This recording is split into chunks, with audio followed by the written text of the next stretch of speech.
Hello and welcome to this video. I'm Andy and today I'm going to share my experience with the shipment and experience mechanics in Age of Empire 3. But first off, some trivia. According to the wiki, experience initially was called fame, which in my opinion does make more sense because when your colony is getting famous, it attracts the attention of the home country and then they are more likely to send men or resources to the colony to build it up even more or to ensure its survival.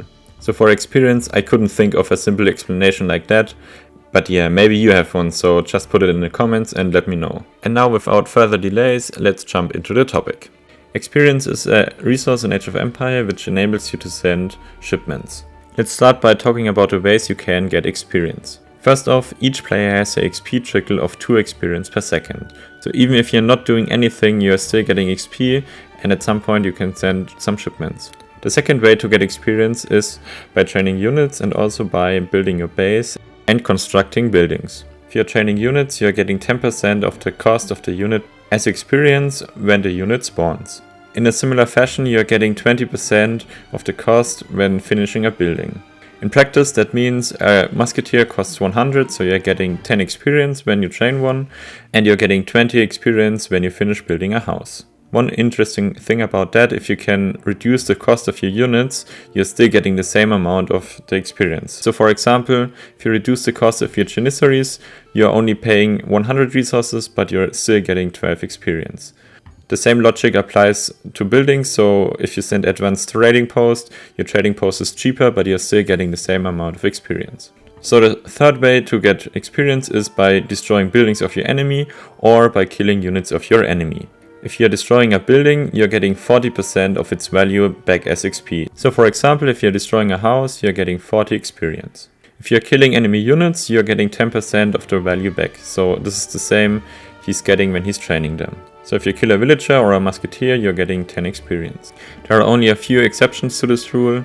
Most notably the outlaw type units, they give a bit more experience, so typically 20% of the unit cost. There are a few ways to increase the experience you get when you build or kill stuff. The most important ones are the aura of the Aztec war chief, which increases the experience you get when units around your war chief are killing enemy units or buildings. This aura is very powerful and doubles, or with upgrade triples, the experience you are getting when you kill enemy stuff. So keep that in mind when playing Aztecs or against Aztecs.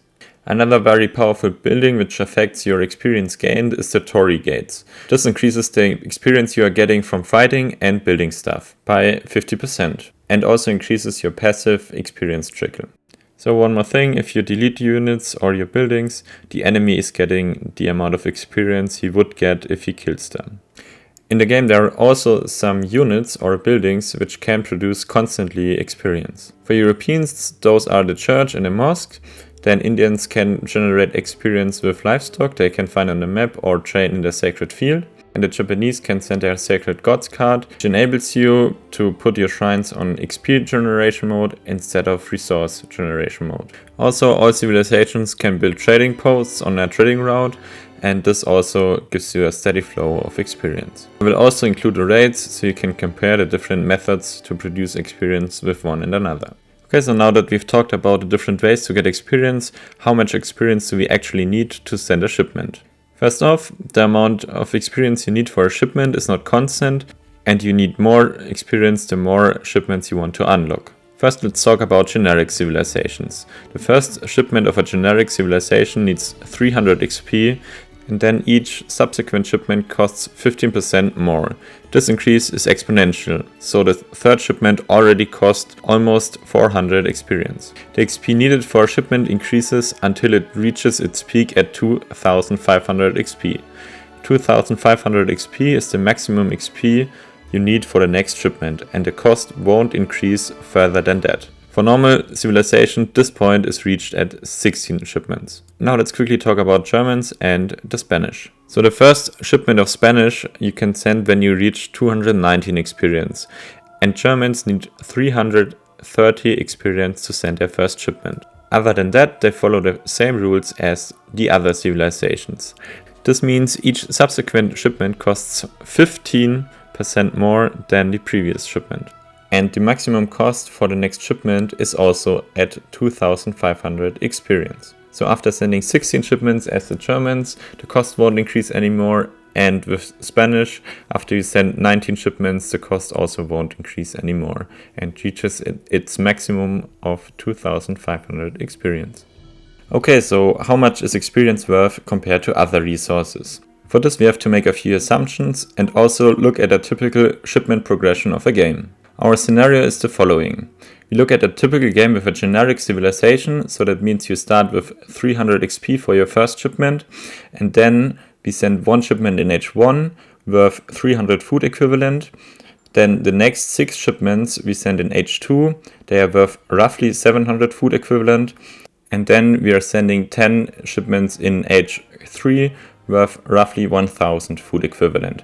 After that we are in H4 and sending our H4 shipments worth 1600 food equivalent. So after you get 300 experience, you can send the first shipment, which is also worth 300 resources. So that means you're paying 300 experience for roughly 300 food equivalent. The second shipment is typically a commerce aid shipment, so you're getting 700 food equivalent value out of it. To get a second shipment, you need 345 experience. So that means you're converting 345 experience into 700 food equivalent. Or you have a food equivalent value per XP cost of 2.03. I calculated this ratio for the scenario I just described, and you can see the value per experience cost of the first 20 shipments. Although this is a simplified look at it and also probably won't fit in all scenarios, we can still draw a few conclusions out of this. First off, experience is worth more at the start of the game, and less the longer the game is going on. In practice, this means if you have access to a trading route and have a stagecoach on it, you put it after 15 to 20 minutes on resources instead of experience, because experience is not as valuable anymore. The second conclusion is, if you're doing a fast fortress or a fast industrial age, your experience is worth more, since your shipments are more valuable. So in practice, that means if you're going for an FF or an FI, it's usually a good decision to put down a church or a trading post. And the third conclusion I'm drawing out of it, that one experience is worth roughly one food equivalent. This is a good enough assumption for the most part. You just have to keep in mind that especially at the start of H2 or H3, your experience is worth way more because you can send the power shipments, while you also need fewer experience to get the next shipment. The more shipments you send, the more experience you need for the next shipment, and also the value of your shipments decrease because you send all the good shipments already. This also marks the end of this video. I'm curious about the build orders you use which heavily utilize the experience mechanic. Let me know in the comments. For my part, when I'm playing as the Aztecs in deathmatch, I heavily utilize the experience aura of the war chief. This means I get my shipments out faster, and also in the end I can spam out shipments more than my enemy and at some point overwhelm him. I will put the game into the description and you can just watch it there. Okay, so thanks for watching and see you guys around. Bye bye!